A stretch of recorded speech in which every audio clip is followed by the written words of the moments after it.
Армысыз ағайын, менің ютубтағы арнама тағы да қош келдіңіздер.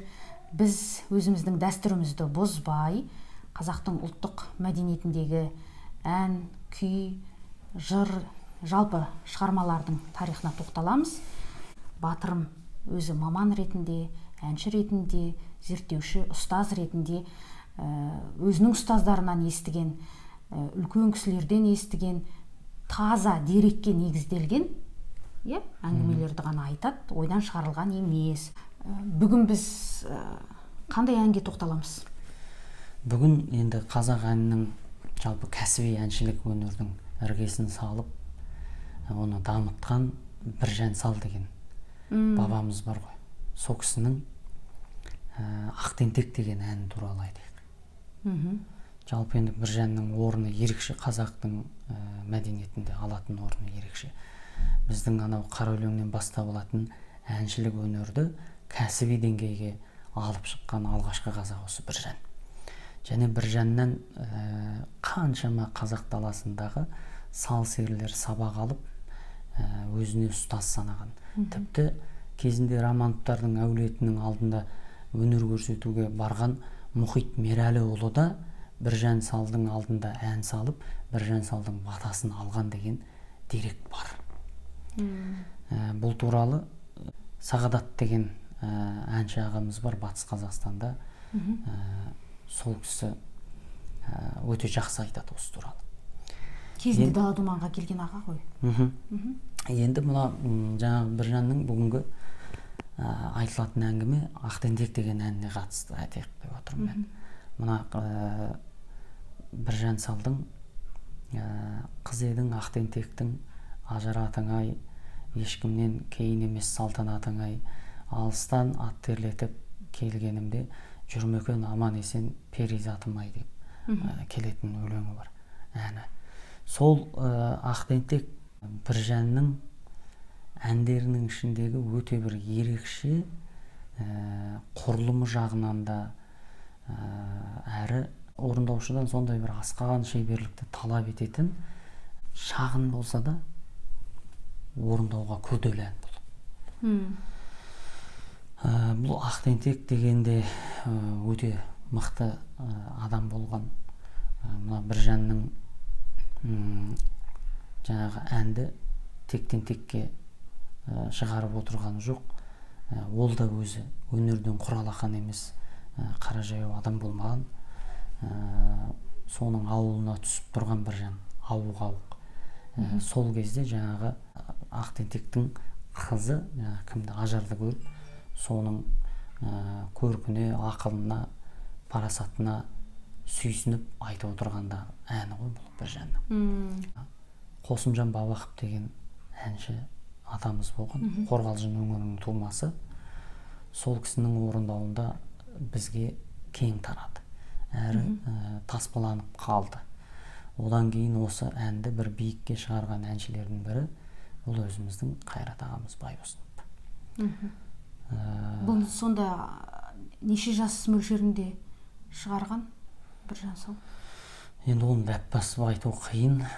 Меніңше мынау өнер деген базардан қайтар шағында, егде тартқан шағында шығарған әні болса керек. Себебі мен неге үйдеп айтып отырмын? Өйткені мына Біржанның соңғы әндерінің әуені осы Ақ тентекке келіңкірейді. Және музыкалық тұрғыда құрылысы, құрылымы күрделі ме? Бұның құрылымы аса күрделі емес енді негізі.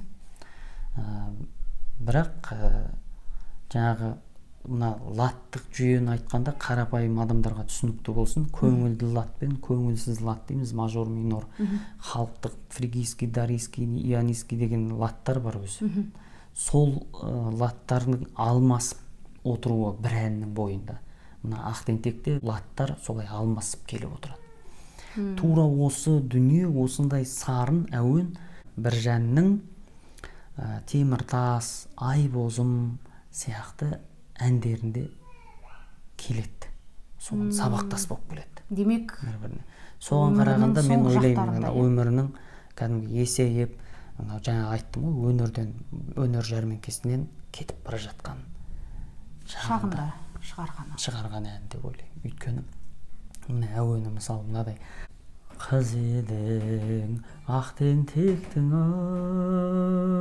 ай, шұғамақ балай көгірей ай, ауылың ғашығы жырдың ай, жігіт жақтар ай беу деп келеді да осылай.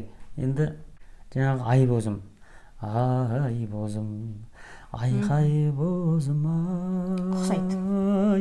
даңғыл бозым, жер шалғай, жете алмадым айдай, жалғыз өзім ағай деп келеді. Ұқсастық туралы, сарының ұқсастық туралы айтып отырмыз ғой. Жалпы бізде қазақ тарихында даулы шығармалар өте көп қой. Осындай ұқсастыққа қарап отырып, кәдімгі мысалы кәсіби өзің секілді мамандар, музыкалық білімі бар мамандар, кімнің әні немесе кімнің күйі кімге тиесілі екенін музыкалық тұрғыда зерттеп отырып анықтауға бола ма негізі? Негізі болады, бірақ 100% емес. Бірақ 90%-дай айтуға болады, дәп басып. Сосын жаңағы мына темір тасы мысалы Біржанның. Айдада вададайдым дарадайда вадайдей даридайда вададайдым айдаду ададайдым ададайда даридаду ададайдым вададайдым ей. Жаңағы ақ тентек, мынау ай бозым, мынау темір тас. Үшеу сол Біржанның өмірінің қайтып бара жатқандағы салған әні ғой. Шығарған әндер ғой. Иә. Рахмет. Пікір білдіріңіздер, лүпіл басыңыздар, қандай әннің тарихын тыңдағыларыңыз келетіні туралы ойларыңызды жаза кеттіңіздер. Айтпақшы, осы жерде айта кетейік, егер осы әндердің өзін тыңдағыңыз келсе, Батырымның YouTube-та арнасы бар, Ерлан Рысқали деп аталады. Біз астына сілтеме бере кетеміз. Сол жерге өтіп, әндерді тыңдауына болады ғой, Болады. Жаңағы әндердің бәрі бар ма? Енді бәрі емес, біразы бар. Бірақ сұрау бойынша толықтырып тұруға болады. Аман болыңыздар, келесі кездескенше.